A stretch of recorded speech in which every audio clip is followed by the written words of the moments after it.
작년 말 12월 미국에서 트럼프가 다시 당선이 되면서 모두의 전망처럼 그가 앞으로 전 세계를 대상으로 엄청난 관세를 때리겠다고 겁을 주자 역시 가장 먼저 움직인 것은 일본이었습니다. 일본은 이스라엘의 네타냐후 외 전 세계에서 가장 먼저 트럼프를 만나기 위해 미국으로 첫 비행기로 날아갔습니다. 원래 과거에도 이런 경우 일본은 정식 협상 전에 미리 미국의 대통령이나 정부 핵심 인사를 만나 주로 엄청난 액수의 투자를 약속하거나 로비하는 방법으로 언제나 자기들이 원하는 방식으로 미국 정부의 정책을 바꾸었고, 그래서 항상 마치 전 세계에서 미국에게 가장 특별한 대우를 받는 국가처럼 마치 친형제 같은 특별한 혜택을 누려왔습니다. 아니나 다를까 이번에도 일본의 전략은 똑같았습니다. 즉 이번 역시 일본은 미국을 위해 어마어마한 액수의 선물 보따리를 잔뜩 안고 기대에 부푼 채 그를 찾아갔는데, 게다가 트럼프는 상대의 아부를 좋아하고 특히 선물을 마다하지 않는 성격이다 보니 이번 관세 폭탄 역시 아마 일본은 전 세계에서 유일하게 그 공격을 피해가며 또 한 번 전 세계에서 가장 특별한 미국의 절친 위상을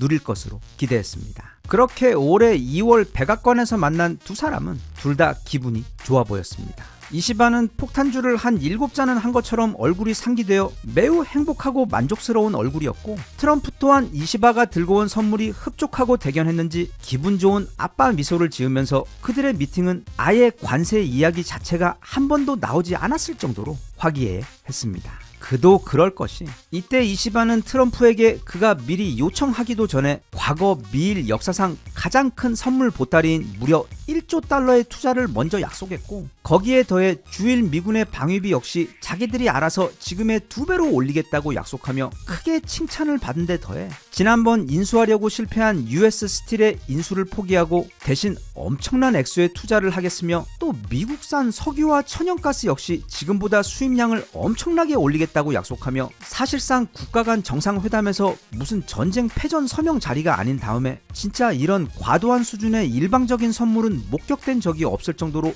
일본 입장에서는 필요한 것보다 훨씬 더 넉넉한 수준으로 트럼프를 기쁘게 해주었고, 그래서 그 덕분에 그날의 정상회담에서는 관세 이야기는 아예 나오지조차 않았을 정도로 분위기가 너무너무 좋았습니다. 이번에도 역시 일본 머니 외교의 승리였습니다. 그러자 이시바는 이제 일본으로 돌아가 능수능란한 외교의 힘과 일본의 막강한 돈으로 전 세계가 모두 두려워하는 트럼프의 관세 공격을 너무도 쉽게 피해간 일본 정치계의 새로운 슈퍼스타이자 희망으로 온 일본 국민의 뜨거운 찬사와 응원을 받게 될 생각에 기분이 너무 좋았고, 또 이제 마음이 크게 놓였던 이시바는 그런 마음을 담아 회담을 훈훈하게 마무리하는 의미로 트럼프가 정말 너무도 기분 좋아할 만한 덕담을 몇 마디 건넸습니다. 먼저 트럼프처럼 텔레비전에서나 보던 유명인을 실제로 만나게 되어 너무너무 흥분되었고, 그는 TV에서는 너무 무섭고 강한 성격의 소유자처럼 보였으나 실제로 만나보니 매우 진지하고 훌륭했으며 미국과 전 세계에 대한 강력한 사명감을 가지고 있는 분이라는 걸 알게 되었다고 말하면서 굳이 그 말 끝에 저는 그걸 그 어떤 아첨도 없이 진심으로 느낄 수 있었습니다 라고 말하며 그게 굉장히 아첨처럼 들리게 했고, 그리고서는 가장 마지막 하이라이트로는 바로 트럼프 유세 연설 중 정말 아슬아슬하게 암살 시도가 빗나가며 그가 9/4일생 살아났던 그 사건을 언급하며 트럼프 당신은 분명 하나님께서 어떤 위대한 사명을 위해 구원하신 분 같다며 최고의 찬사를 담은 극강의 아부 선물 패키지를 건넸고, 이 말을 들은 트럼프도 너무 흡족해하며 회담은 그렇게 관세 이야기 한마디도 없이 너무도 훈훈하고 아름답게 진행된 후 마무리되고, 이시바는 이제 미일의 새로운 황금 시대를 여는 영웅이자 일본이 다시금 전 세계에서 유일하게 미국으로부터 특별 대우를 받도록 만든 천재 외교 영웅이 되는 부푼 꿈을 안고 일본으로 돌아가는 비행기에 몸을 실었습니다. 그리고 그렇게 일본으로 돌아간 지 얼마 후 이시바는 하느님이 트럼프를 통해 역사하시길 원했던 그 엄청난 사명이 무엇인지에 대해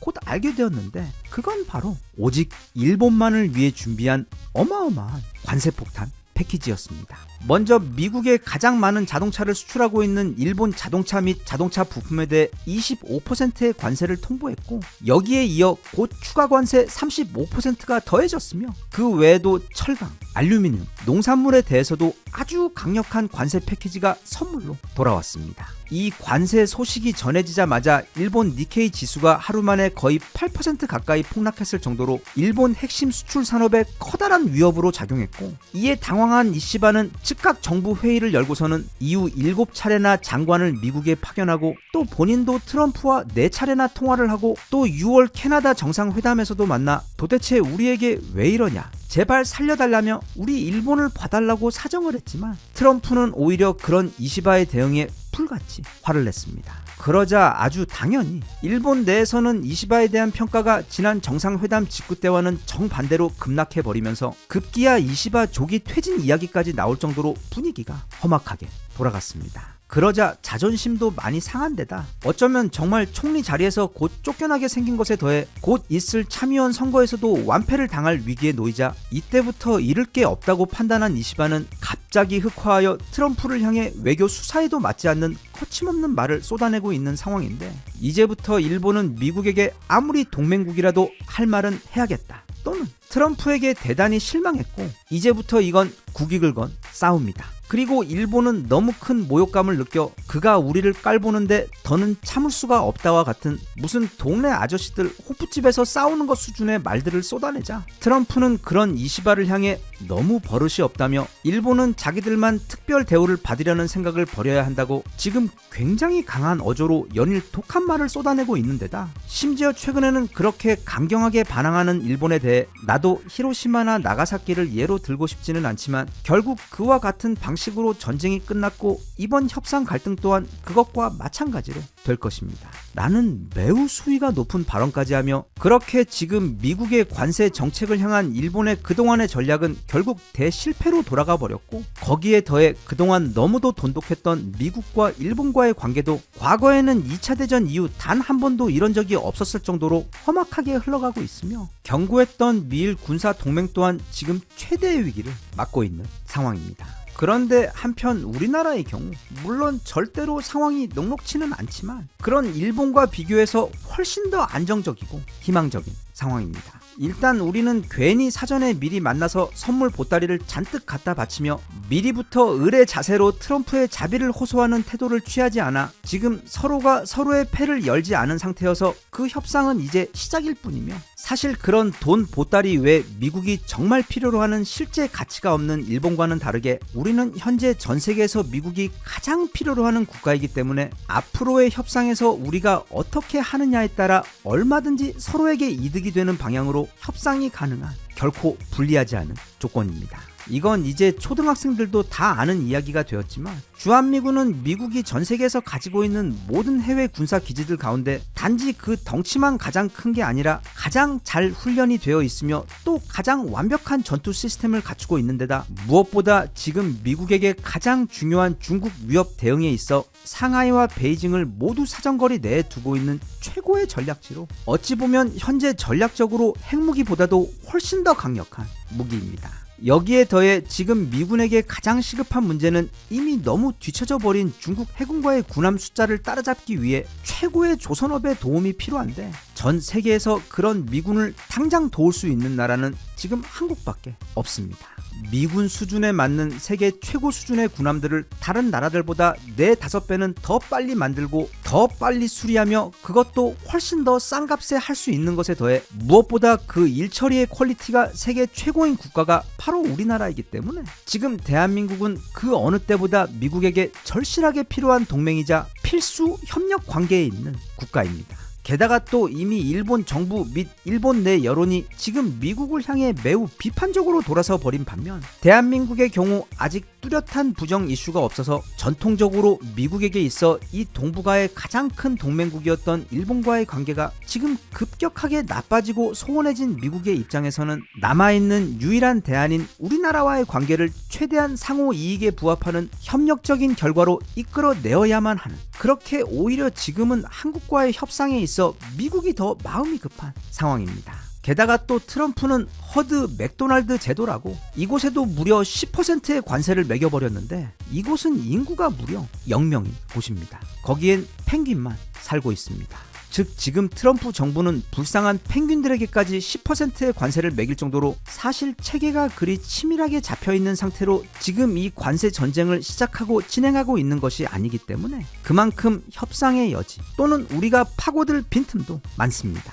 게다가 또 지금까지는 우리 주한미군이 훨씬 더 중요했음에도 불구하고 미국 정부는 일본과의 관계가 훨씬 더 돈독하고 가까웠기 때문에 우리는 항상 이 아시아 동맹 파트너 입장에서 일본에 이어 두 번째로 중요한 국가처럼 여겨진 적이 꽤 많았었는데 이제는 미국과 일본의 우호 관계가 커다란 위기를 맞은 상황이다. 또 실제로도 일본은 이제 미국에게 줄 것이 거의 없어 그 가치를 예전에 비해 많이 상실한 상황인 반면 우리는 주한미군의 높아진 가치에 더해 반도체와 첨단 전자기기 외 그리고 곧 재개될 트럼프와 북한과의 협상에 있어서도 가장 중요하고 필요한 파트너이기 때문에 물론 겉으로는 여전히 강한 척을 하면서 이 모든 걸 알면서도 모른 척하는 트럼프의 협상 전략을 잘 읽고 아주 신중하고 현명하게 우리가 가진 이 모든 강력한 카드들을 잘 플레이해서 부디 우리 정부가 전 세계에서도 미국과 트럼프를 상대로 가장 좋은 최고의 협상 결과를 얻어내고 그걸 바탕으로 지금부터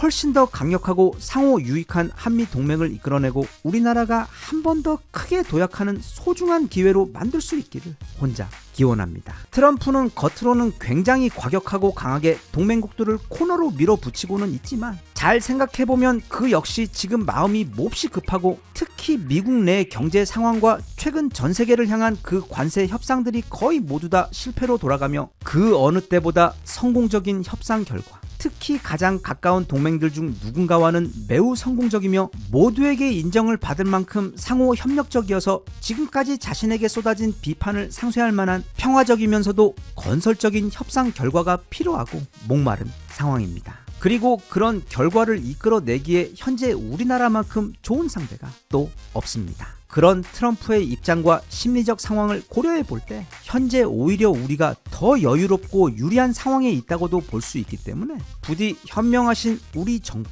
또는 협상 담당자분들께서도 우리 국민들처럼 오늘날 군사든 경제든 모든 방면에서 세계 최고 또 최고의 인기를 달리고 있는 우리나라의 위상을 잊지 말고 무엇보다 자신감을 갖고 트럼프와의 남은 협상에 강하게 임해 주셨으면 좋겠습니다.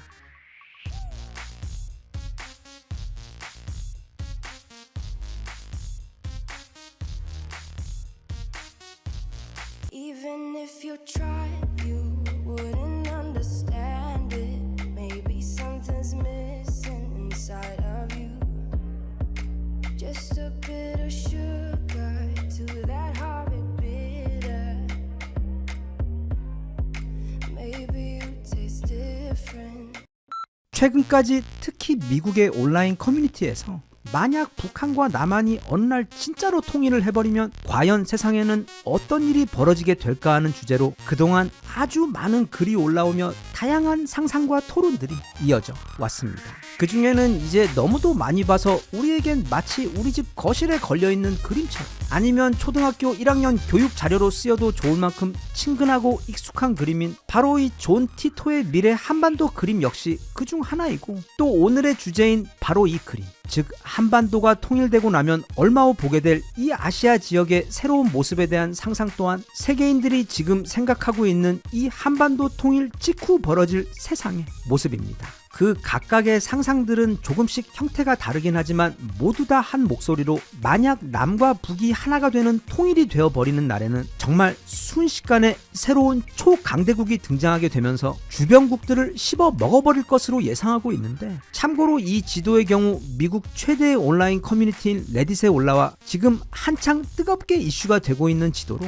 그냥 대충 봐도 현재의 세상과는 크게 세 가지 차이점이 보입니다. 첫째, 한반도가 드디어 통일이 되어 있고 둘째, 중국은 약 10개국으로 쪼개져 있습니다. 그리고 마지막 세 번째이자 정말 믿기 힘든 변화는 이게 러시아가 사라져 버렸고 그 영토 전체가 다 우리 통일 한국의 영토로 귀속이 되어 있다는 점입니다. 솔직히 이건 앞서 존 티토의 그림에서도 그랬지만 다들 우리가 통일하면 그 강력한 군사력과 경제력을 사용해서 저렇게 주변국으로 영토를 팽창하며 무슨 제국처럼 확장을 할 것처럼 전망하고 있는데 우리는 지역 최강의 압도적 군사력을 보유했던 과거 고구려와 고려 때에도 그리고 세계 최초의 철갑 기동 전투함 거북선과 세계 최초의 로켓 미사일인 신기정 등 첨단 군사 기술과 또 문화적 수준으로만 보면 당시 중세 전 세계 모든 국가들 가운데서도 최선진국이었던 조선의 경우도 역시 사실 마음만 그쪽으로 먹었다면 얼마든지 주변국들을 치고 들어가서 그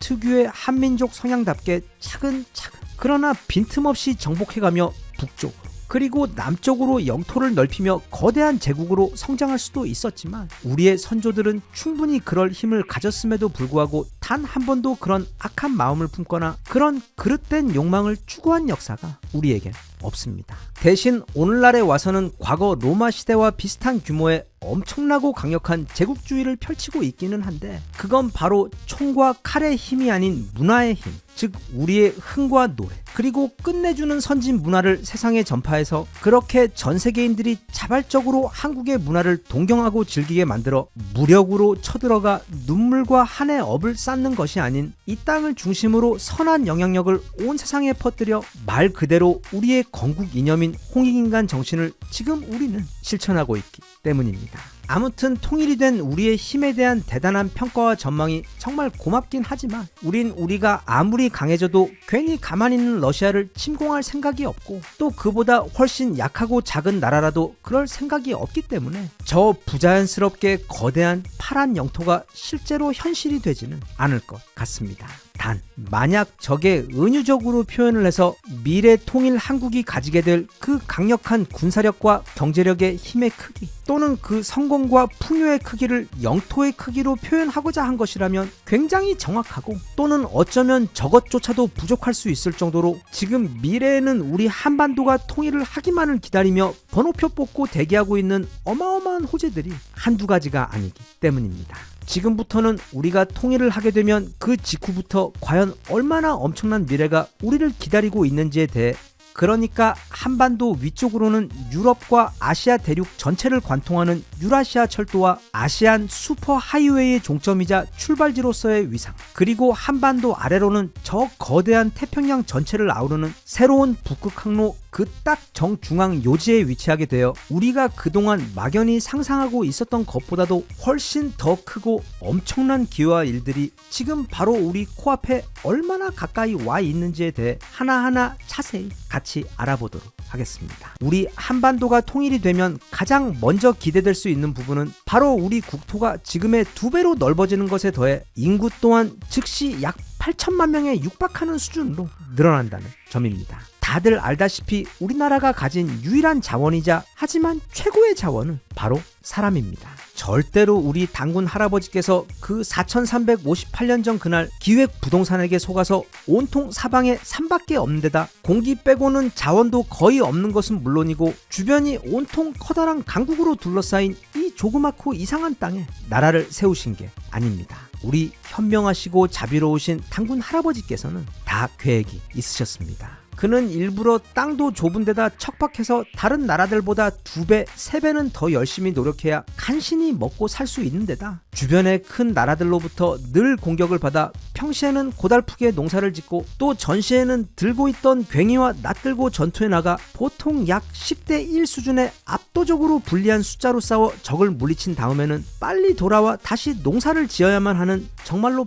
빡센 인생 코스를 준비해 주셔서 다른 그 어떤 대단한 자원보다 우리 후손들, 즉 그 사람들이 압도적으로 강하고 지혜롭게 진화할 수밖에 없도록 커리큘럼을 짜주셨고 거기에 더해 인간에게 주어질 수 있는 최강의 재능들을 우리 한민족에게 몰빵을 해주셔서 그러니까 적은 수로 거대한 적과 싸워 이길 수 있는 미친 수준의 전투력과 전 세계에서 항상 1, 2위를 놓치지 않을 정도의 똑똑한 머리 또 그 절대 참지 않는 다혈질 승질머리와 함께 넘사벽의 흥과 최고의 예술 감각도 함께 주셔서 그렇게 싸움이면 싸움, 손기술이면 손기술, 또 머리면 머리, 문화와 예술 면에서조차 정말 전 세계에 이런 비슷한 민족조차 없을 정도로 모든 방면에서 너무 심할 정도로 뛰어난 재능을 몰아주셔서 우리는 나라에 아무리 큰 재난이 찾아와도 또는 심지어 커다란 전쟁으로 나라가 온통 폐허가 초토화되어도 만약 사람만 남아있다면 언제 그랬냐 싶을 정도로 정말 순식간에 모든 걸 다시 재건하고 일으켜서 그 재난 이전보다 더 강력한 국가로 부활하는 생존력을 가진 불사조 민족으로 키우셨던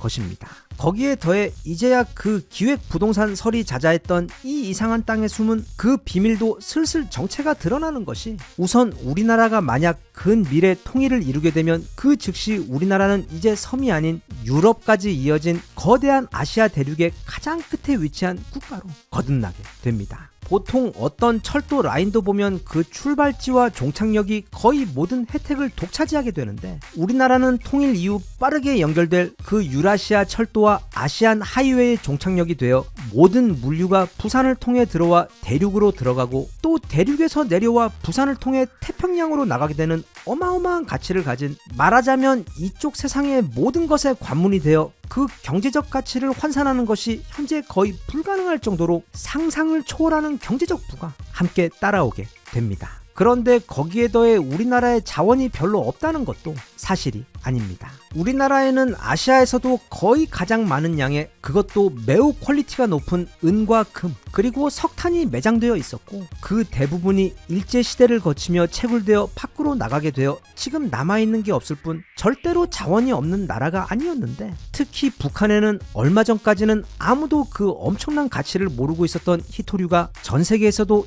1, 2위를 다툴 정도로 엄청나게 매장되어 있는 것으로 알려져, 통일 이후에는 북한에 있는 광활한 미개발 땅에 더해 그 희토류 자원들 또한 본격적으로 개발되어 통일 한국의 성장에 엄청난 가속도를 붙여줄 것입니다. 그런데 이 정도만 해도 사실 감당하기 어려울 정도의 축복인데, 여기에 더해 정말 엄청난 기회가 지금 우리 코앞에 다가와 기다리고 있습니다. 이 북극 항로라는 단어가 생소하신 분들도 많이 계실 것이고, 또 정보가 빠르신 분들은 이미 많이 알고 계신 분들도 계실 텐데, 여기 지도에서 보이는 것처럼 원래 저 위쪽을 돌아가는 북극 쪽 바다는 거의 다 얼음으로 되어 배가 지나다닐 수가 없었습니다. 그래서 지금까지는 모두 다 아래 태평양을 통해서, 말하자면 더 먼 거리를 삥 둘러서 물류가 이동해야만 했는데, 이게 지구 온난화가 최근까지 심하게 지속이 되면서 저 북쪽의 얼음이 녹으며 그 북극 항로가 지금 빠르게 열리고 있는 것입니다. 즉 기존에는 부산을 출발해서 유럽 로테르담까지 가는 항로의 길이가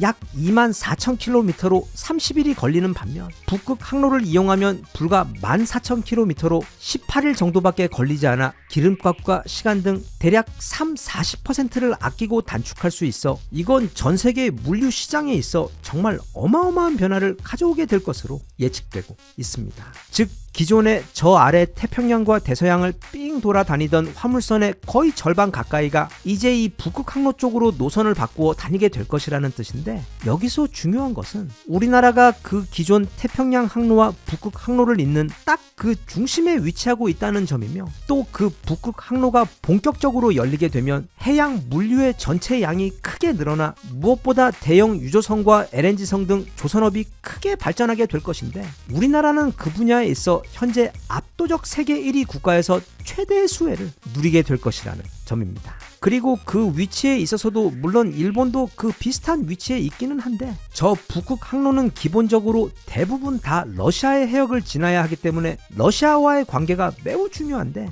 우리나라는 공식적으로 러시아가 전 세계에서 가장 좋아하는 국가이자 서로 주고받을 게 너무도 많은 좋은 관계인 반면, 일본은 러시아와 거의 인도와 파키스탄 수준의 앙숙 관계입니다. 그래서 이 북극 항로가 본격적으로 개척이 되면 러시아의 적극적인 지원으로 아마 일본보다는 우리 한국이 훨씬 더 빠르게 그 중심국 위치를 선점하게 될 확률이 높습니다. 이 북극 항로는 단순한 운송 경로가 아니라 한국의 산업, 외교, 전략 안보, 그리고 해양 경제가 모두 연결된 한반도 미래 성공과 그 퀀텀 점프 도약의 핵심이 되는 어마어마한 기회이며, 이건 우리가 굳이 통일이 되지 않더라도 누릴 수 있는 수혜이긴 하지만, 이 한반도가 통일이 되어 대륙으로부터 이어지는 유라시아 철도와 아시안 하이웨이까지 이어진 상태에서 이 북극 항로까지 본격적으로 개발이 된다면, 그건 1+1+1이 3이 되는 것이 아닌 어쩌면 300이 될지도 모르는 엄청난 시너지 효과를 낼 수 있기 때문에, 이 북극 항로의 기회를 최대치까지 살리기 위해서라도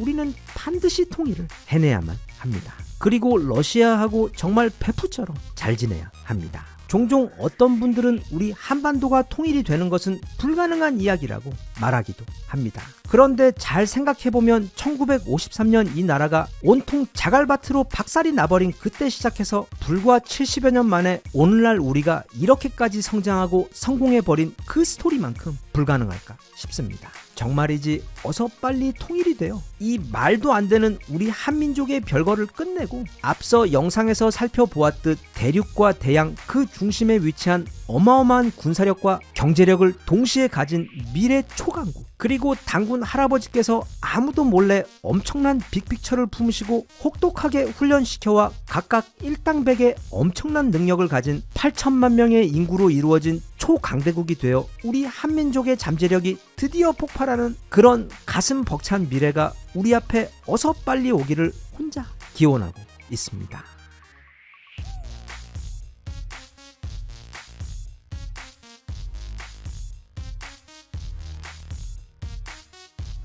Even if you tried, you wouldn't understand it. Maybe something's missing inside of you. Just a bit of sugar to that horrid bitter. Maybe you taste different. 지금 나이가 어느 정도 있으신 분들은 다들 이 굉장히 이상했던 장면 기억하실 겁니다. 사실 바로 얼마 전 있었던 일이긴 합니다. 지난 2022년 10월 22일 중국 베이징 인민대회당 자리에서 벌어진 일인데, 당시 이제 막 어마어마한 철권 권력에 올라선 중국의 새로운 황제 시진핑과 또 마찬가지로 그때 최근 막 가장 높은 자리에 올라온 시진핑의 최측근들이 모두 참석한 자리에서 당 대회 폐막식이 열리고 있었습니다. 그때 시진핑 이전의 최고의 실세인 후진타오는 시진핑의 바로 옆자리에 앉아 있었습니다. 당시 그의 나이는 79살이었습니다. 그렇게 중국의 구세력과 신세력이 나란히 앉아 전 중국 인민들 앞에서 평화로운 세대 교체의 모습을 보여주는가 싶더니 이때 갑자기 아무도 예상하지 못했던 매우 이상하면서도 의미심장한 장면이 시작되어 버립니다. 즉 어디선가 행사 진행요원 2명이 등장하더니 마치 후진타오를 자리에서 끌어내듯 잡고서는 데리고 나가려는 것이었습니다. 중국 근대 역사상 이런 커다란 당대회 중간에 이런 일이 발생하는 것은 정말 전무한 상황인 것도 그렇지만, 그 끌려가는 대상이 러시아로 말하자면 푸틴급 되는 무려 후진타오였다는 것, 게다가 또 그렇게 끌려가는 모습을 중국의 모든 인민들 앞에서뿐 아니라 전 세계인들에게 생중계되었다는 것은 한마디로 도저히 있을 수 없는 그런 일이 벌어진 것이었습니다. 요원들이 나타나 자신을 끌어내려고 하자 엄청 당황한 후진타오는 처음에는 고개를 가로저으며 저항했고, 이후에는 탁자 위에 있는 어떤 문서를 가리키며 나가지 않겠다고 항의하는 듯한 모습도 보였지만, 이내 그 80살의 힘없는 노인은 건장한 젊은 요원 둘의 팔에 붙들려 약 2분간의 실랑이를 한 끝에 결국 자리에서 일어나 그렇게 천천히 회의장에서 끌려나가게 됩니다. 이때 시진핑은 마치 이런 일이 벌어질 것을 알고 있었다는 듯 그 상황을 그냥 지켜볼 뿐 무표정으로 아무런 반응도 보이지 않았고, 그 외 총리였던 리커창 그리고 실세 정책가였던 왕후닝 또한 그저 고개를 숙이며 외면하는 등 아무런 반응도 보이지 않았습니다. 후진타오는 끌려가면서 시진핑에게 뭐라고 시위하듯 짧게 말을 건넸지만 시진핑은 그런 그를 무시했고, 그러자 후진타오는 나가며 리커창 총리와 왕후닝의 등을 가볍게 토닥이며 마치 나는 괜찮으니 너무 자책하지 말라는 듯한 행동을 보이며 결국 회의장 밖으로 끌려나간 것이 아주 짧았지만 너무도 충격적이었던 2022년 그날 그곳의 장면이었습니다. 이 장면은 당시 중국 내부에서는 물론이고 전 세계적으로 엄청나게 이슈가 되면서 많은 분석이 나오도록 했었는데, 그 분석들은 대부분 한 가지 해석으로 귀결되었습니다. 즉 이 즈음 중국 최고의 실세로 올라온 시진핑이 자신의 경쟁 관계에 있던 기존의 중국 최고의 파벌들, 예를 들면 상하이 방해나 공청 단파를 완전히 괴멸시킨 후 이제 모두가 보는 앞에서 그 최고의 권력자였던 후진타오를 자신의 두 수행원이 데리고 끌고 나가는 모습을 전 세계인들 앞에서 보여주어 이제 이 중국의 새로운 절대 권력은 바로 자신 시진핑이라는 것을 만천하에 알리기 위해 치밀하게 기획된 장면이자 근대 세계 정치 역사 권력 이양의 여러 장면 가운데서도 가장 충격적인 모습을 연출해냈다는 게 대부분 분석가들의 해석이었습니다. 실제로 이 사건 직전까지 시진핑은 중국 당 내부 최고 서열 2위, 3위, 4위, 그리고 7위 인사를 모두 숙청하고 그 자리들에 대신 다 자기 최측근 사람들, 즉 시좌진이라고 불리는 인물들로 모두 채웠으며, 그래서 이후부터는 중국의 법도 마음대로 바꾸는 등 현재까지 시진핑은 중국 내에서 감히 아무도 제재를 하거나 반기를 들 수 없는 그야말로 절대 권력으로 군림할 수 있었습니다. 그런데 아무리 장마가 길어지며 비가 많이 오고 또 무더위에 사람들이 괴로워하더라도 결국 가을이 오고 또 곧 무더위 대신 엄청난 눈과 추위가 오는 겨울이 오듯이, 그리고 또다시 봄이 오며 계절이 바뀌듯이 시간은 흘러가고 세상은 계속해서 변하기 마련인 것처럼, 바로 얼마 전 자신의 전임자를 그토록 모욕적으로 권력에서 끌어내며 자신의 힘을 과시했던 그 시진핑 또한 최근 과거에 자신이 망신 주었던 그 후진타오의 운명을 똑같이 맞게 되었습니다. 그리고 그 누구도 아닌 바로 후진타오에 의해. 자, 먼저 최근 정말 너무 이상한 시진핑 관련 정황들을 몇 가지 살펴보겠습니다. 시진핑 같은 중요한 국가 주석은 TV나 뉴스에서, 그러니까 사람들의 눈에서 사라지는 경우가 절대 없습니다. 눈에 보이지 않아도 그의 근황에 대해서는 언제나 뉴스를 통해 자세하게 보도가 되는 것이 일반적인데, 지난 5월 21일부터 6월 5일까지 시진핑은 완전히 실종 상태였습니다. AP통신에 의하면 그는 이 기간 약 15일 동안 공식 석상에 한 번도 모습을 드러내지 않은 것은 물론이고, 언론 사진들 또는 그의 행사나 말을 전하는 뉴스 보도조차 없었습니다. 그리고 이때 정상회의를 위해 외국에서 찾아온 해외 인사들은 모두 리창 총리와 허리평 부총리가 대신 나가 접견을 했는데, 그래서 이때부터 지금 중국 내부에서는 어떤 커다란 권력 균열이 벌어지고 있으며 곧 실질적으로 중국 최고 권력의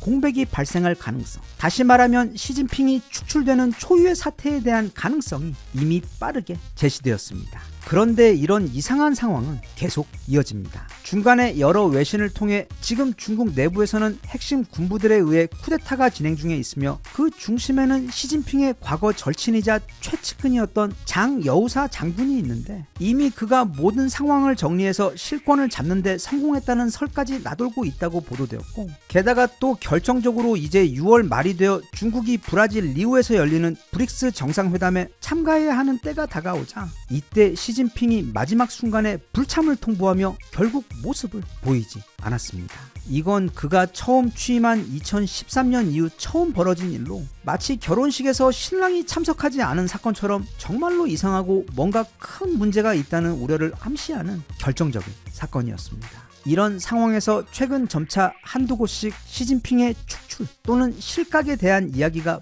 본격적으로 나오기 시작했습니다. 가장 대표적으로는 현재 중국에게 가장 심하게 압박을 당하며 중국을 너무 싫어하는 대만의 자유시보에서는 마이클 플린 전 미국 백악관 국가안보보좌관의 최근 발언을 인용하면서 현재 중국에서 분명한 권력 교체가 일어나고 있으며, 특히 중국 권력 내부와 일반 시민들이 현재 시진핑의 중국 최고 지도부에 대한 신뢰를 잃고 있는 상황이다 라고 밝혔으며, 이어서 설명하기를 최근 중국에서는 시진핑이 중국의 핵심 군벌들을 숙청하며 그 자리에 더 많은 자신의 사람들을 앉혀 지금의 권력을 더 공고히 하려고 시도를 했지만, 그 최종 공격 대상이었던 장유샤에 대한 공격이 실패로 돌아가며 오히려 지금은 장유샤로부터 역공을 당하게 되어 이제 모든 실권을 잃고 그저 명목상 이름만 남아있는 주석이 된 상태로 곧 시진핑은 자리에서 축출되어 끌려 내려오게 되고, 그 자리에 당쉐샹, 천지닝, 장유샤 이렇게 3명으로 구성된 새로운 3인 체제 지도부가 들어서게 될 것이라며 현재 상황을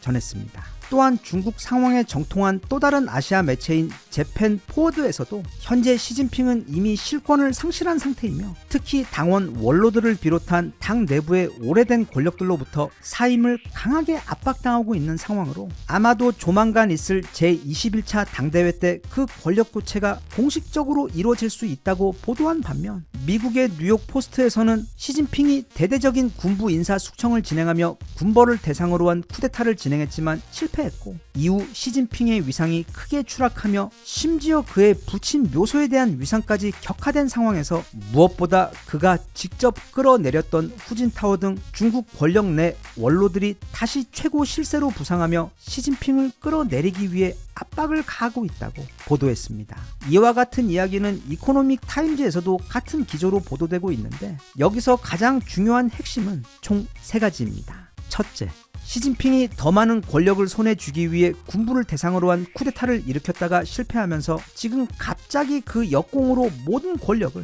상실하게 되었다는 분석. 둘째, 시진핑이 제거하려고 했던 군부의 핵심 인물은 바로 그의 오랜 동지이자 친구였던, 그리고 중국 내 사실상 서열 2위에 해당하는 장유샤였고, 지금 그 쿠데타의 실패로 시진핑에게 역공을 가하고 있는 것 또한 바로 이 장유샤라는 것. 그리고 아마 다음 달 8월쯤 곧 시진핑이 축출되고 나면 이 장유샤가 그의 측근들과 함께 중국의 새로운 최고 권력자로 올라설 것이 유력하다는 분석. 셋째, 이 장유샤의 뒤에는 바로 후진타오가 있다는 것. 그래서 지금 시진핑에게 가해지고 있는 이 모든 시련의 시작에는 물론 군부를 향한 시진핑의 과도한 숙청 시도와 실패가 그 도화선이 되기는 했지만 그 실수를 기회로 잡아 지금 이토록 빠르고 강력하게 시진핑을 공격하는 그 주체의 막후에 있는 진짜 힘은 바로 후진타오라는 점이 그것입니다. 후진타오 할아버지는 올해 83세로 과거 우리 정환이 형이 가르마 헤딩골로 그 무적의 이탈리아를 이기며 대한민국 전체를 흥분의 도가니로 몰아넣고 있던 859 2002년부터 이후 2012년까지 무려 10년간 중국 최고 권력으로 군림하며 그 기간 중국 경제 성장을 연 10% 이상을 상회할 정도로 성공적으로 이끌었고, 무엇보다 그 누구하고도 척을 지지 않는 싸움 대신 합의와 조화를 선호하는 유연한 정치 방식으로 사실상 모두의 지지를 받았던 인물인데다 심지어 그는 무려 덩샤오평이 직접 발탁해서 중국 정치계에 입문시킨 것에 더해 장쩌민의 후계자로 공산당 총서기로 취임한 인물로 말하자면 중국 근대 정치 역사에서 모두의 지지를 받았던 최고로 성공적인 엘리트 정치인이자 시진핑 바로 직전까지 중국의 경제를 최고로 운영해온 덕에 오늘날 세계 2위의 경제대국 중국을 만들어낸 그 주역이 바로 이 후진타오 할아버지입니다. 그랬던 그가 지난 2022년 시진핑에 의해 전 세계인들 앞에 굴욕을 당하며 그런 괴상한 방식으로 끌려 내려왔던 것이며, 그때부터 지금까지 그는 자신의 정치적 자산을 총동원해 기회를 보고 있다가 시진핑이 자신의 권력을 더 강화하기 위해 자신의 어릴 적부터의 절친이자 심지어 본인이 주석의 자리에 오르는데 결정적인 도움까지 주었던 최고의 동지인 바로 그 장유샤를 축출하기 위해 무리한 군부 쿠데타를 일으키다가 그게 실패로 돌아가자 드디어 기회가 찾아온 후진타오가 나서며 지금 이렇게 한방 뒤집기를 해버리며 시진핑의 시대를 이토록 순식간에 끝내버리고 그를 모든 권력으로부터 끌어내리는 작업이 지금 너무도 빠르고 무섭게 진행되고 있는 것입니다. 여러 보도에 의하면 현재 시진핑에게는 2가지 옵션이 있다고 합니다. 8월까지 건강상의 이유를 들어 알아서 조용히 내려오거나, 아니면 과거 후진타오에게 그랬던 것처럼 강제로 끌려 내려오거나. 아마 현재 시진핑도 이 상황을 뒤집기 위해 어떤 노력을 하고 있을 것 같기는 한데, 하지만 이미 중국 군부가 모두 다 그를 반대하며 돌아서 버렸고 보디가드 포함 개인 수행원의 숫자도 이미 절반 이하로 축소된 데다 그의 최측근들 또한 최근 70% 이상이 자리에서 축출되어 버려 이제는 사실상 아무런 힘도 쓸 수가 없는 식물 주석이 되어버린 상황인데다, 무엇보다 가장 중요한 것은 최근 지속되고 있는 중국 내 심각한 경제난 때문에 시진핑에 대한 중국 인민들의 실망과 분노가 너무도 심해 아마 시진핑이 이 상황을 뒤집기는 굉장히 힘들 것으로 보입니다. 화무 11홍, 그 붉은 아름다움을 채 열을 유지할 수 있는 꽃도 없고 달도 차면 기울며 세상의 힘이나 권력도 오래 지속되지 않는다는 세상 진리가 있듯이 이제 중국에서도 새로운 계절이 돌아오고 있는 듯하여 부디 다음 계절에서는 지금보다 더 선하고 현명한 중국이 되어 우리나라에게는 물론 전 세계인들에게 시진핑처럼 무리하게 권력을 추구해서 실망을 주고 불화를 만드는 그런 이웃 나라가 아닌 지금까지와는 다른 보다 유익하고 성숙한 국가가 되어 주었으면 좋겠습니다.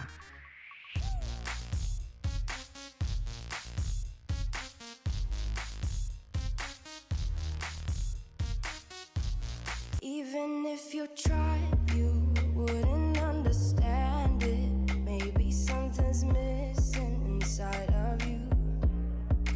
Just a bit of sugar to that horrid bitter. Maybe you taste different. 최근 약 2주 동안 전 세계를 뒤흔들고 있는 이 이스라엘 이란 중동 전쟁에서 그 전쟁과는 아무런 관련이 없는 우리나라에게 갑자기 엄청난 이득이 생겨버리는 상황이 최근 일어났습니다. 바로 투의 나라이자 열정의 땅인 스페인 이야기인데, 스페인은 작년 말 이스라엘의 방산 기업들과 계약을 맺고 어마어마한 규모의 미사일과 다연장 로켓 시스템을 구입한 바 있습니다. 그런데 지난 가자 전쟁부터 시작된 스페인 내 이스라엘 비난 여론이 매우 격렬했던 상황에서 이번에 이란 공습까지 더해지면서 스페인 정부는 이스라엘과 맺었던 대량 무기 구매 계약을 모두 파기하고 지금 그 대체 국가로 한국을 점찍은 데다 특히 한국의 새로운 라이징 스타인 다연장 로켓 시스템인 천무의 경우 기존 이스라엘 무기보다 훨씬 더 큰 메리트를 가지고 있어. 이거 어찌어찌 하다 보니 이 새로운 중동 전쟁의 수혜자가 우리가 되어버리는 그런 상황이 지금 전개되고 있어. 그 소식 자세히 함께 알아보겠습니다. 일단 먼저 이번 이스라엘 이란 전쟁에 대해 뉴스에서 말하지 않고 있는 몇 가지를 좀 짚고 넘어가자면, 최근 양국이 휴전 아닌 휴전 선포를 하면서 잠시 그 열기가 식은 것처럼 보이긴 하지만 이게 언제 어떻게 다시 어떤 형태로 재발될지는 알 수가 없는 상황인데, 일단 이 이란 이스라엘 미국의 전쟁의 그 최초 발발 시점을 되돌아보자면 이렇습니다. 표면적으로 볼 때 지금 이 전쟁은 이란으로 하여금 핵을 포기하게 만들기 위해 이스라엘이 미국의 간접 도움을 받아 시작한 것으로 많이 알려져 있습니다. 일단 그건 사실이긴 하지만 커다란 국제 사건들이 늘 그렇듯 그 표면 아래에는 또 다른 내막이 있습니다. 이스라엘이나 미국은 단순히 이란의 핵 포기만을 원하는 게 아니라 아예 그 정권 자체를 이번 기회에 교체해버리길 바라고 있습니다. 왜냐하면 이 이란이라는 나라의 경우 현재 유지 중인 그 정권이 진짜 굉장히 특이한 케이스인데, 바로 21세기 지구에서는 보기 힘든 일명 신정체제, 즉 종교가 정치를 지배하고 있는 그런 형태로 1979년 이슬람 혁명이 일어나면서 그때까지는 왕이 있는 왕정이었던 이란은 팔라비 왕조를 내쫓아버리고는 그 자리에 이슬람 성직자들을 대신 최고의 권력자로 세웠습니다. 그리고 그때부터 지금까지 라흐바르라고 불리는 사람, 이란의 최고 지도자이자 권력자인 국가 원수를 뜻하는 자리로 이란에서는 그 절대적인 힘이 마치 북한에서 김정은의 위치와 유사한 수준입니다. 그런데 현재 이란의 라흐바르는 바로 이 할아버지 알리 하메네이라는 사람입니다. 이 사람 한 명이 사실상 이란의 대통령이자 국회이며 사법부 전체를 장악하고 있는 사람인데, 정말로 놀라운 것은 이 할아버지가 라흐바르 자리에 올라서 이란의 최고 권력자로 군림하기 시작한 것이 무려 1989년이라는 점입니다. 이건 우리 지구 독재 무대에서 거의 살아있는 화석이나 다름이 없는 푸틴도 부러워할 만한 초장기 집권으로 우리나라에서는 무려 7명의 대통령이 바뀔 정도의 시간인 현재 이미 35년이 넘어가고 있습니다. 그래서 이란은 이슬람 혁명으로 왕정을 무너뜨리고 이렇게 종교의 힘으로 강력하게 통일된 사회를 이루긴 했지만, 거기에는 세계인들 대부분이 모르고 있던 아주 커다란 문제도 있었습니다. 잠시 인터넷 보안 관련 광고 전하고 영상 계속 이어가겠습니다. 오늘 영상은 서프샤크의 제작 지원을 받았습니다. 최근 있었던 SK 보안 문제도 그렇고 스마트폰과 인터넷이 사실 삶의 일부인 우리 현대인들에게는 이 보안 문제가 이제 더 이상 그냥 간과할 수준의 문제가 아닙니다. 그래서 요즘에는 사람들이 VPN이라는 인터넷 보안 장치, 즉 일명 가상 사설망이라는 프로그램을 아주 많이 사용하고 있습니다. 이 VPN이라는 것을 아주 간단하게 설명하자면, 나와 인터넷 사이에 한 겹의 안전망을 만들어 주어서 내 정보가 외부로 나갈 때 그걸 암호화해서 내 개인 데이터가 외부에 노출되거나 추적되지 않도록 안전하게 보호해주고, 또 반대로 외부로부터 바이러스가 내 핸드폰이나 컴퓨터로 쉽게 들어오지 못하도록 해주는 온라인 보호 프로그램으로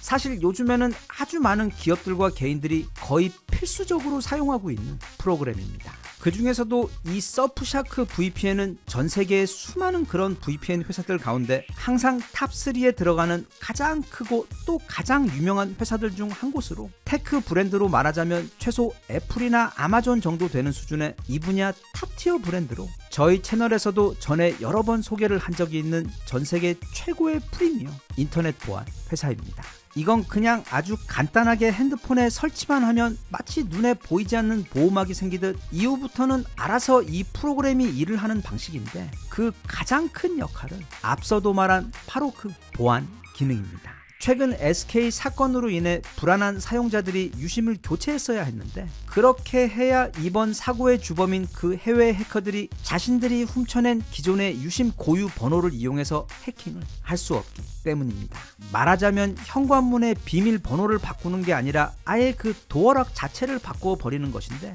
그것과 마찬가지로 이 서프샤크 VPN의 경우 단순히 비밀 번호만 바꾸는 수준이 아닌 전 세계 100개국에 있는 무려 3,200개 이상의 서버들을 이용해 내가 인터넷에 접속할 때 내 IP 즉 내 온라인 지문을 완전히 다른 것으로 만들어 주어서 아무도 우리 집 도어락 비밀 번호를 알 수 없는 게 아니라 아무도 내가 사는 곳조차 알 수 없게 만들어 주어 가장 완벽한 수준의 인터넷 보안 기능을 제공해 줍니다. 또 거기에 더해 이게 내 IP를 다른 것으로 바꾸어 주다 보니까 인터넷 안에서는 아무도 내가 한국에서 접속을 한 것인지 알 수가 없어 평소에는 이런저런 국가적 제약에 막혀 들어가지 못했던 외국의 여러 사이트들도 예를 들면 특정 국가에서만 접속이 가능한 쇼핑 사이트 등을 제약 없이 마음껏 들어갈 수 있도록 해줍니다. 하지만 그 모든 기능 중에서도 가장 중요한 것은 서프샤크 VPN이 제공하는 보안 기능이기 때문에 평소 이런 것에는 관심이 없으셨던 분들의 경우 특히 더 이번 기회에 아래 고정 댓글에 링크를 클릭하고 들어가셔서 한 번쯤 그 필요성에 대해 알아보시고 서프샤크 VPN은 구매 후 30일 이내 언제든지 무료 취소가 가능하며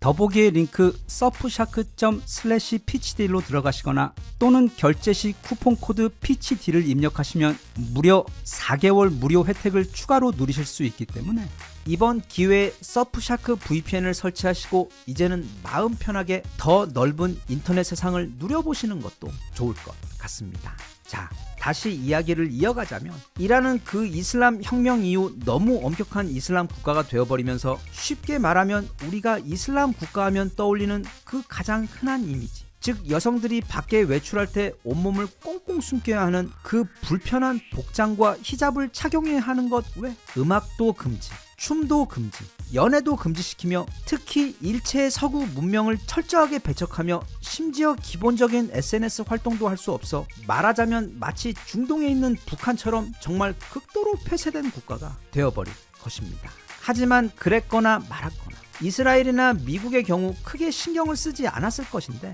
이 새로운 이슬람의 성지 이란이 가장 중요하게 내세운 말하자면 국가의 가장 중요한 목표이자 미션이 바로 이스라엘 멸망과 반미주의였기 때문에 이스라엘도 그리고 미국 역시 이 이란이 엄청나게 큰 눈의 가시처럼 매우 거슬리는 존재였습니다. 그래서 똑똑한 미국의 경우 이미 아프가니스탄에서 이슬람과 지겨운 전쟁을 하고 있는 상황에서 이란과 직접적인 충돌은 하지 않으면서도 유엔을 비롯한 미국이 가진 여러 국제 정치 자산을 활용해 이란의 핵 개발을 명분으로 강력한 경제 제재를 가하면서 사실상 이란이 내부로부터 무너지도록 관리해 왔습니다. 그리고 실제로 그 방법은 너무도 효과가 커서 참고로 작년 기준 IMF 발표 이란의 경제 성장률은 무려 0.3%입니다. 2006년 시작된 그 핵 제재 이전까지 이란은 엄청난 석유 수출을 통해 한 해 무려 6%씩 성장하던 강력한 국가였지만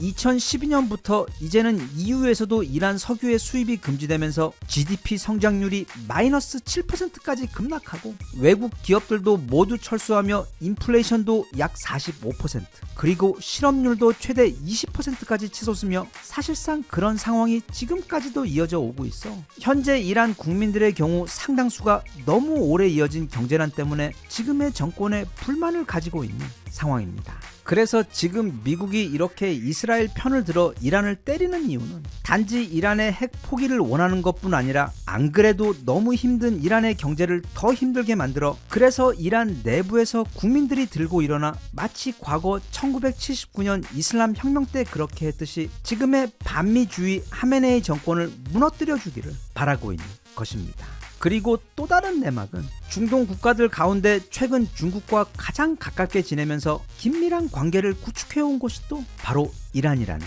점입니다. 즉 2006년 핵 제재 이후 이란은 자국의 석유를 팔 곳이 점점 없어지면서 고립되어 가자 중국은 이 틈을 노려 이란에게 접근해 사실상 이란 석유의 약 90% 이상을 엄청나게 싼 값에 모두 사주면서 그렇게 서로 이득이 되는 관계를 구축한 다음, 안 그래도 미국의 패권에 반대하는 입장까지 서로 같았기 때문에 국제 무대에서 제대로 목소리를 낼 수 없었던 이란의 입장을 중국은 대신해서 변호하고 지지해주며 또 경제적으로도 거의 600억 달러 이상의 인프라를 이란 내에 건설을 해주면서 그렇게 두 국가는 미국 중심의 세계 질서에 반대하며 강력한 연대를 이어왔습니다. 당연히 이런 이란의 행동이 미국 눈에 곱게 보일 리가 없었고 또 그런 중국 또한 거슬리고 얄밉기는 마찬가지였었는데, 그래서 이번에 미국이 이란을 때리면서 가장 크게 직접적인 피해를 입게 된 국가가 바로 중국입니다. 왜냐하면 서로 전쟁을 하더라도 민간 시설이나 경제 시설, 그 중에서도 특히 유전 등 석유 관련된 시설들은 절대로 건드리지 않는 것이 이쪽 중동 동네 전쟁의 암묵적인 규칙이었는데,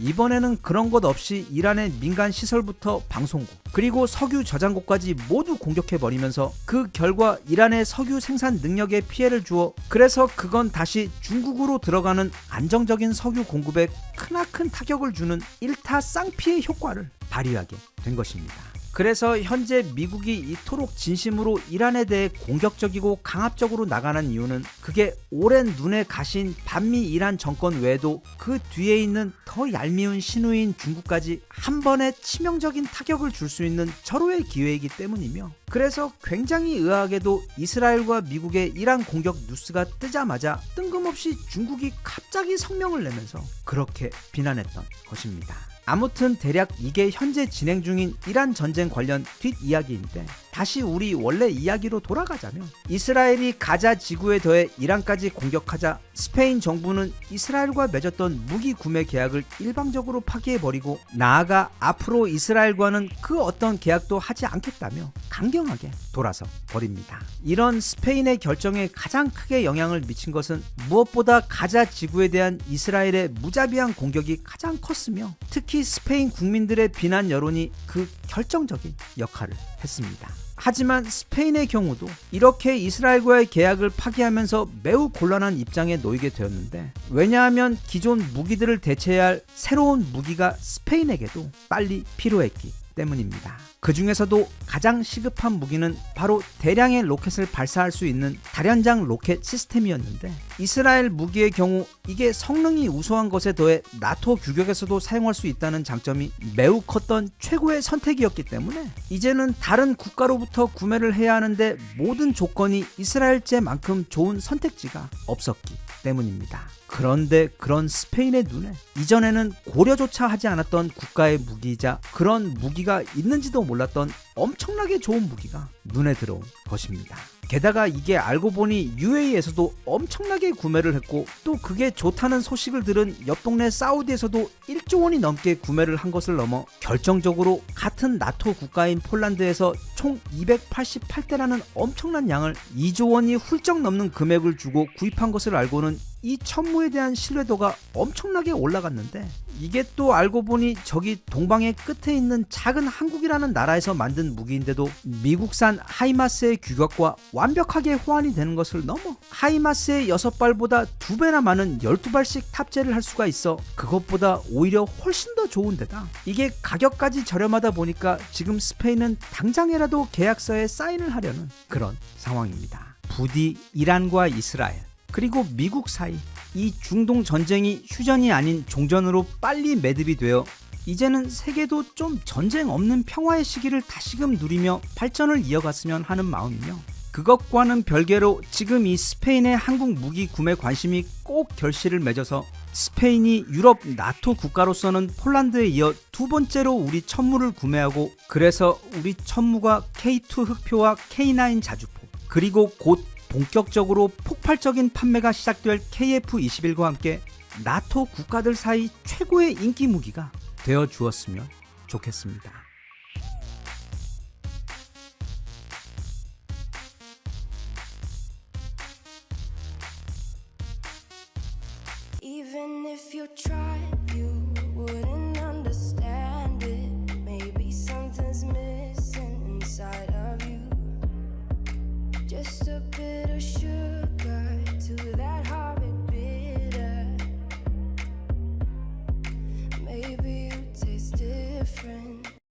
지금 바다 건너 저기 케밥의 나라 튀르키예에서는 애초부터 절대로 돈을 낼 생각이 없었던 인도네시아와 또 애초부터 전투기를 완성할 생각이 없었던 튀르키예 사이 정말 피말리는 신경전이 벌어지고 있습니다. 이건 정말 그 무엇도 뚫을 수 없는 창과 아무것도 막을 수 없는 방패 사이 벌어지는 세상에서 제일 슬프면서도 한 치 앞도 내다볼 수 없는 엄청난 두뇌 싸움으로 지금 도대체 그 이상한 전투기인 칸을 두고 인도네시아와 튀르키예 사이 무슨 일이 벌어지고 있는지 같이 한번 살펴보겠습니다. 다들 알다시피 이미 인도네시아는 우리나라에게 엄청난 실망을 주며 신뢰를 잃었습니다. 처음에는 KF-21 개발에 공동 파트너로 참여하며 우리와 손을 잡았지만 이후 본인들이 부담해야 하는 약 1조 6천억 원에 달하는 개발비를 지급하지 않고 차일피일 날짜만 미루며 간을 보면서 불안감이 들게 하더니 아니나 다를까 그런 대급 미납 사태가 벌어지고 있는 상황에서 갑자기 카이 공장에서 우리와 함께 KF-21에서 작업하고 있던 어느 인도네시아 기술자가 KF-21 관련 엄청난 양의 비밀 기술 데이터를 작은 USB에 담아 밖으로 몰래 훔쳐가려다가 마치 아귀의 손처럼 빨랐던 우리 연구진들의 감시망에 발각되며 우리나라에게는 물론이고 전 세계적으로 커다란 충격을 준 사건이 발생해 버렸습니다. 그런데 상황이 그 정도 되었으면 인도네시아는 너무 부끄럽고 미안해서 서둘러 남은 분담금을 성실하게 지불해서 빨리 추락한 국가의 명예를 되찾고자 하는 게 정상일 텐데 어찌된 게 끝까지 그 분담금을 내지 않고 버티면서 기회를 봐서 아예 발을 빼버리려고 눈치를 보고 있더니 이게 우리 KF-21이 그 첫 비행에도 한 방에 성공해버리고 또 이후 이어진 모든 테스트에서도 그 어떤 시행착오도 없이 모두 다 정말 너무 완벽하게 성공을 해버리니까 갑자기 우리는 이 KF-21 프로젝트의 파트너로서 끝까지 함께 하겠다며 막 엄청나게 친한 척을 하면서 태도를 바꾼 것입니다. 하지만 그랬거나 말았거나 결국 그 분담금은 원래 남았던 약 1조 6천억 원 가운데서 1조 원 정도를 결국에는 내지 않기로 버티면서 어쩔 수 없이 계약을 질질 끌 수가 없어 어떻게든 결론을 내야 했던 우리나라는 그 돈을 포기하고 대신 공유하기로 했던 기술의 범위를 축소하는 것으로 매우 찝찝하게 인도네시아와의 돈 문제를 최근 매듭지었습니다. 그런데 이거 우리나라 사람들을 놀래키는데 재미가 들린 것인지 이후 인도네시아는 갑자기 튀르키예 국가대표를 만나더니 지금 튀르키예에서 개발 중인 차세대 전투기 칸을 그것도 무려 48대나 덜썩 구매를 해버린 것입니다. 참고로 튀르키예가 지금 개발 중인 그리고 엄청나게 시끄럽게 홍보 중인 이 칸은 일단 생긴 것부터가 우리 KF-21과 엄청나게 비슷하게 생긴 것은 물론 이게 개발이 완료되고 나면 라팔과 함께 우리 KF-21의 가장 강력한 경쟁자가 될 것이 분명한 전투기이기 때문에 한국 KF-21 그 최초의 유일한 개발 파트너이자 또 그들 말처럼 KF-21의 개발과 그 성공의 여정에 끝까지 함께 하겠다던 인도네시아가 이렇게 갑자기 그 경쟁자인 칸을 대량 구매해버리는 행위는 마치 우리 KF-21의 성공과 그 앞날에 대해 중국산 고춧가루를 뿌리는 것과 같은 너무도 갑작스럽고 좀 믿기 힘든 행위였습니다. 그런데 그렇게 우리 뒤통수를 연이어 3번이나 치던 인도네시아가 지금 그 칸 계약 때문에 정말 말도 안 되게 곤란한 상황에 빠져버렸습니다. 일단 가장 중요한 것은 지금 이 튀르키예의 칸 전투기가 계속 그 개발이 지연되면서 이게 앞으로 실제로 계속 개발이 될지조차 불투명해졌다는 점입니다. 바로 지난달 터키 항공우주산업의 수장 메흐메트 데미로글루는 최근 이 칸의 개발을 이어가는 데 필요한 공급재 수급과 또 제조와 관련된 여러 문제로 인해 최초 프로토타입의 완성 일자도 대폭 미뤄질 예정이고 또 그래서 그 실제 최초 비행 역시 현재로서는 크게 미뤄질 수밖에 없다고 발표했습니다. 그리고 애초 그들이 공표했던 칸의 전력, 즉 그 실제 전투 능력에 대해서도 한계를 다시금 조정할 것이라고 덧붙였습니다. 그러면 일부 밀리터리 분들은 이거 칸 하늘 나는 것 나 유튜브에서 본 적이 있는데 하면서 의아해 하실 수도 있는데 네, 저도 그 영상 봤습니다. 그런데 그건 일종의 페이크였습니다. 마치 골판지로 만들어 놓은 자동차 껍데기에 어디서 스쿠터 엔진 하나 가져다가 급하게 우겨 넣은 다음 대충 사진만 찍을 수 있게 아주 잠깐 동안만 하늘을 날도록 한 것이었습니다. 즉 지상에서 엔진의 위치를 잡기 위한 틀로 대충 껍데기만 만들어 놓은 전투기 모형을 가져다가 자꾸 사람들이 칸 언제 첫 비행하느냐고 물어보니까 마음이 급해진 튀르키예는 그걸 급하게 손보고 또 이미 가지고 있던 오래된 미군 비행기에서 엔진을 떼어내어 갖다 붙인 다음 그렇게 마치 딱풀과 양면 테이프로 만든 전투기처럼 너무도 엉성한 무언가를 하늘 위에 아주 잠시 띄운 후 그걸 영상으로 촬영했던 것입니다. 보통 우리가 프로토타입이라고 부르는 모델, 즉 실제 양산 모델로 가는 그 과정에서 제작되는 개발 기체를 프로토타입 1, 프로토타입 2 뭐 이런 식으로 해서 보통 총 3번의 개발을 거쳐서 완성을 하는데 지금 튀르키예는 그 최초의 가장 기본적인 프로타입 1조차 없는 것은 물론이고 그게 언제 나올지조차 아무도 알 수 없는 그런 상황입니다. 재작년 발표를 할 때는 바로 올해 그 첫 프로토타입을 완성하고 하늘을 날겠다고 공언했었는데 지금 그게 다시 내년으로 밀렸고 그리고 또 내년이 되면 무슨 이유를 들어 또 얼마나 더 미뤄질지에 대해서는 아무도 모릅니다. 아마 칸의 완성 기체는 말할 것도 없고 그 첫 번째 프로토타입이 하늘을 나는 날은 어쩌면 영영 오지 않을 확률도 현재로서는 매우 높아 보입니다. 그런데 문제는 얼마 전 인도네시아가 튀르키예와 계약을 하면서 그 첫 납품을 2028년 말까지 하겠다고 그것도 최초 블록 1도 아니고 모든 개발과 테스트까지 마친 무려 블록 10 버전을 납품하겠다고 약속을 했는데 현재로서는 그건 이미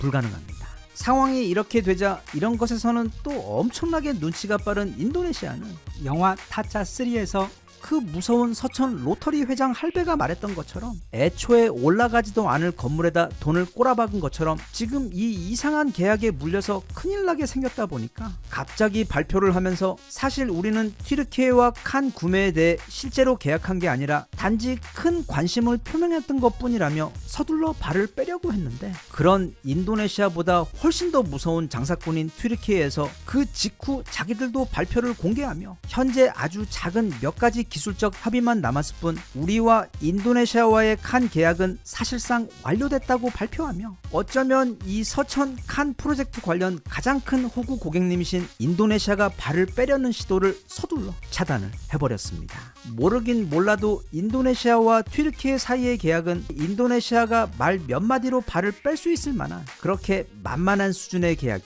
아닐 겁니다. 애초에 튀르키예도 이런 상황을 미리부터 어느 정도 예상하고 있었고 그런 경우 인도네시아가 발을 빼지 못하게 일종의 안전장치를 해놓았을 것이기 때문에 아마 이 신비로운 계약, 즉 애초부터 없는 돈으로 어마어마한 수의 전투기 그것도 무려 대당 약 3천억 원이라는 거의 F-35에 맞먹는 초고가 거품 가격으로 구입한 후 나중에 또 어찌어찌 한국에게 한 것처럼 하려고 했던 인도네시아와 또 애초에 완전한 5세대 전투기를 생산할 의도도 그리고 기술력도 없던 튀르키예의 무서운 마케팅이 만나며 지금 그 둘은 서로 한데 엉켜서 그 결말을 아무도 알 수 없는 무서운 미래로 함께 들어가고 있는 상황입니다. 인도네시아는 아마 몰랐을 겁니다. 세상에 있는 모든 나라들이 다 우리 대한민국처럼 정직하고 신사적이며 상대와의 약속에 최선을 다해 신의를 지키는 사람들인 줄만 알았을 텐데 게다가 그런 우리에게 자기들이 신의를 저버리며 크게 잘못을 했음에도 끝까지 관계를 지켜내며 그 유종의 미를 거두려고 할 줄 알았는데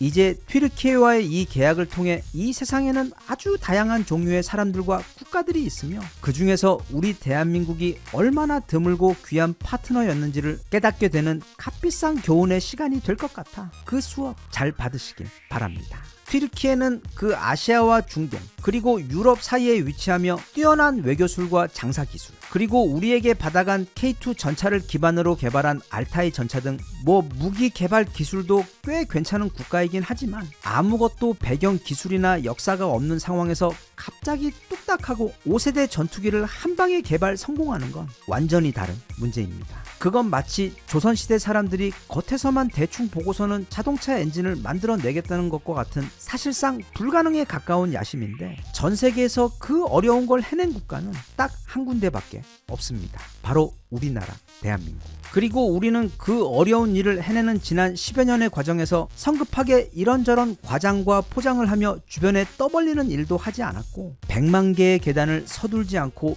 매일 그 한 계단 한 계단을 그것도 돌다리 두드리듯 꼼꼼히 확인하고 점검하며 올라가듯 무식할 정도로 마치 소처럼 우직하고 부지런하게 그렇게 한 번에 하루씩 차곡차곡 쌓아온 끝에 그 모든 개발 과정에서 단 한 번의 시행착오나 실패도 없이 이렇게 세계 최고 수준의 차세대 전투기를 단 한 방에 개발 성공해버린 것으로 인도네시아가 그렇게 우리를 뒤통수 치며 놓친 것은 단지 KF-21에 들어가는 그 엄청난 기술력뿐 아니라 그것보다 훨씬 더 중요한 것, 바로 한국인들이 아무것도 없는 백지의 상태에서 어떻게 그런 기술력을 스스로의 힘만으로 찾아내고 개발해낼 수 있었는지 그 노하우를 우리 바로 옆에서 최고의 파트너로서 배우고 얻어갈 수 있었던 것이며 또 바로 그런 능력이야말로 개발도상국인 인도네시아에게 가장 필요하고 도움이 되는 그러나 전 세계 그 어디에서도 얻을 수 없는 마치 황금같이 귀하디 귀한 보물이었는데 인도네시아는 그 가치를 알아보지 못하고 스스로 그걸 발로 차버린 것이기 때문에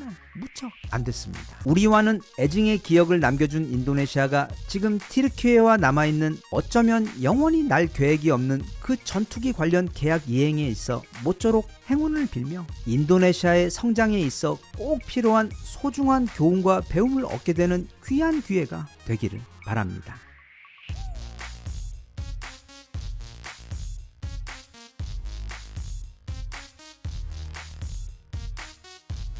Even if you tried, you wouldn't understand it. Maybe something's missing inside of you. Just a bit of sugar to that horrid bitter. Maybe you taste different.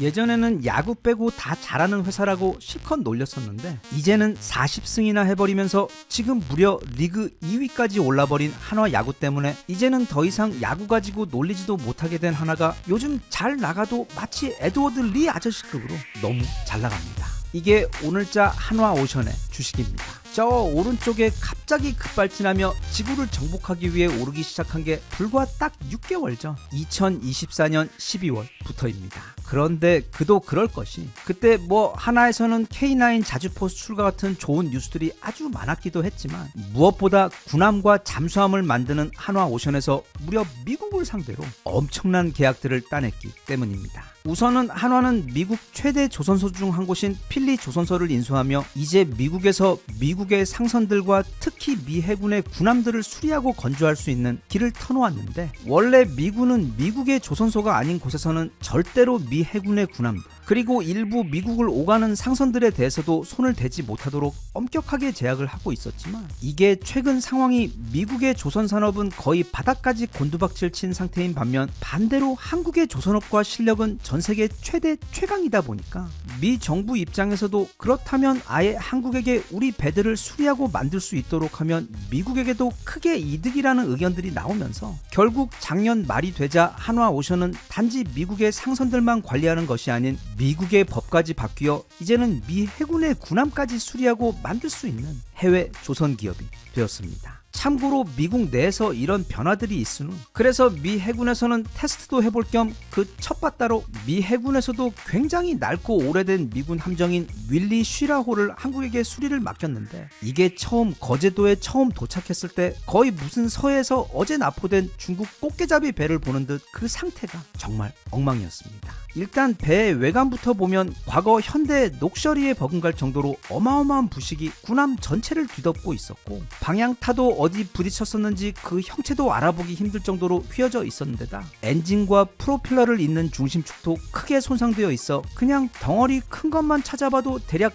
260군데 이상 대규모 수리가 필요한 상황이었습니다. 그런데 여기에는 훨씬 더 큰 문제가 있었습니다. 바로 이 배를 수리하는 데 필요한 도면을 보안상의 이유로 미국으로부터 받을 수가 없었던 것입니다. 그게 받을 수는 있는데 그 보안 관련 절차를 모두 거쳤다가는 시간이 너무 오래 걸릴 것 같자 갑자기 무슨 자신감인지 한화는 그냥 도면 없이 자기들이 알아서 하겠다며 일을 시작해버립니다. 그러자 미국의 입장에서는 한국의 조선업이 아무리 대단하다고 해도 수십 년을 중동 지역에서만 작전을 수행하며 운영하며 제대로 된 수리도 받지 못한 채 망가질 대로 망가져버린 이 고철배를 도면도 없이 고치겠다는 말을 선뜻 믿을 수는 없었지만 어찌되었던 그렇게 거제도에서는 그 결과를 알 수 없는 불가능한 프로젝트가 시작되어 버립니다. 그리고 약 6개월 후 들어갈 땐 오징어였지만 강남 최고의 성형외과 병원에서 6개월 동안 신의 손들에 의해 재탄생하며 이제 막 붕대를 푼 꽃미남처럼 아무도 그 배를 알아볼 수 없을 정도로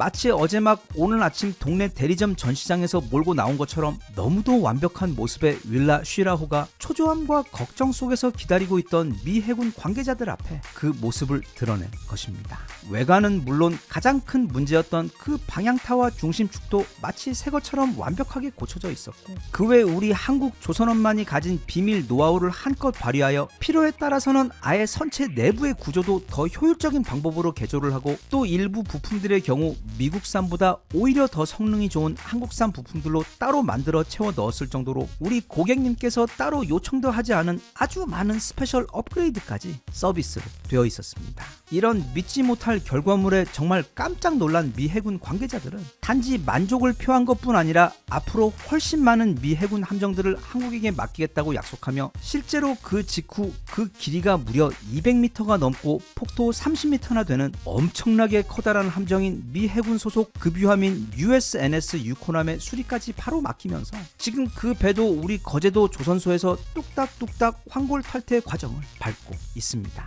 우리나라 조선 기술에 대해서는 이게 괜히 너무 다들 아는 이야기라 시간 낭비다 보니까 따로 언급하지는 않겠는데 나라 이름이 조선이었던 것도 그냥 우연 같은 필연이었다고 쳐도 우리나라는 무려 전세계 중세 바다에서 가장 강력한 초헤비급 해상 탱크였으며 판판한 바닥덕에 마치 전차의 포탑이 돌아가듯 순식간에 방향을 바꾸어 수십 발의 포탄을 적을 향해 번갈아 가며 쏟아 부을 수 있었던 판옥선을 개발하고 운용한 국가이며 거기에 더해 일단 생긴 것부터가 전세계 해양 역사에서 가장 말도 안 되게 멋진 전설의 배. 적진 한가운데로 그대로 돌격해 가는 길마다 다 몸빵해서 때려 부수고 그것도 모자라 적들을 한가운데 가 자리 잡고는 사방 360도 방향으로 동시 발포까지 해버리면서 마치 바다 위 특공 돌격대이자 일단 조선 수군에서 적에 떴다 하면 그날 외놈들은 용왕님 앞에 면접 보러 가는 게 거의 확정이었던 거북선의 나라였기 때문에 그리고 또 근대에 와서도 우리나라는 전 세계에서 가장 강력한 성능과 완성도의 최첨단 이지스함을 구축할 수 있는 나라 또 거기에 더해 가장 완벽한 재래식 잠수함까지 생산하고 있는 나라이기 때문에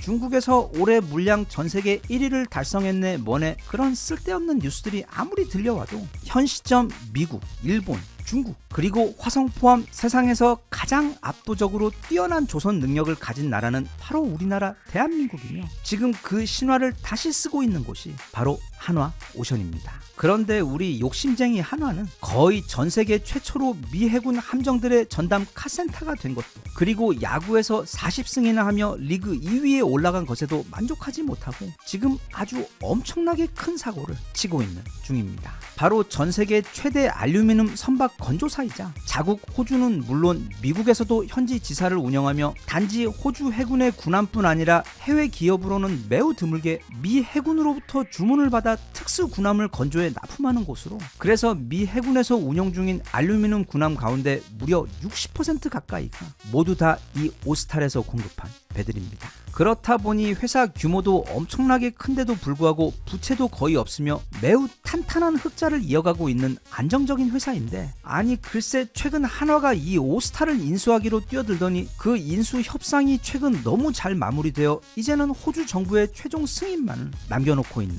상황입니다. 아마도 아무 문제 없이 통과될 것 같은 호주 정부의 인수허가 절차가 끝나고 나면 한화오션은 단지 한국에서만 압도적으로 대단한 해양산업 기업이 아닌 우리가 흔히 아는 로키드 마틴이나 또는 노스럽 그루먼처럼 누구나 그 이름만 대면 다 알 수 있는 특정 분야 글로벌 최대 기업으로 거듭날 수 있게 됩니다. 그리고 한화는 이미 이런 해군 함정이나 특수선들 말고도 일반 대형 상선 사업 분야에서 한 해 거의 5조 원에 육박하는 매출을 올리고 있는 전 세계 1타급 기업인데 이제 오스탈의 기술력과 인프라를 활용해서 그걸 기존의 막강한 한화오션의 능력과 결합해 서로 시너지를 내게 되면 아마 폭발적인 성장을 이어가게 될 것이 거의 확실시되고 있습니다. 참고로 우리가 밀리터리 배경 화면 같은 것에서 자주 보았던 아주 멋지게 생긴 이 함정이 바로 오스탈에서 건조한 EPF 고속 수송함으로 호주 오스탈에서 생산해 미 해군에서 운영 중인 특수선입니다. 배의 디자인에서 볼 수 있듯이 옆에 날개가 있는 쌍동선 타입으로 많은 장비를 싣고도 선체가 강철보다 월등히 가벼운 알루미늄으로 만들어져 엄청나게 빠른 속도로 수송을 할 수 있는,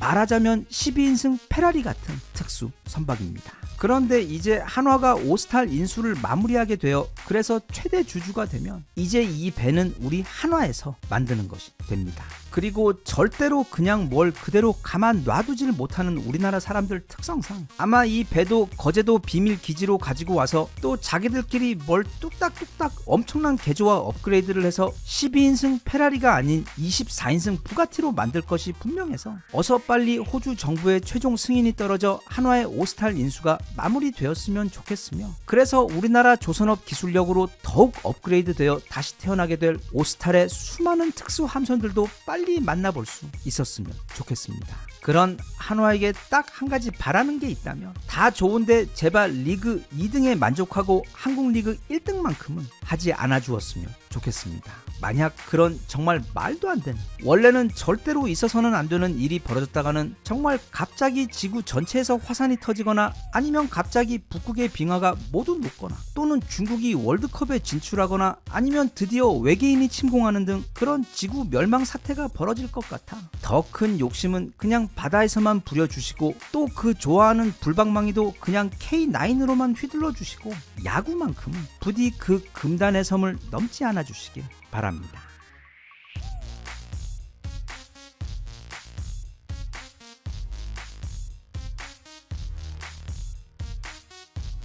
Even if you tried, you wouldn't understand it. Maybe something's missing inside of you. Just a bit of sugar to that heart.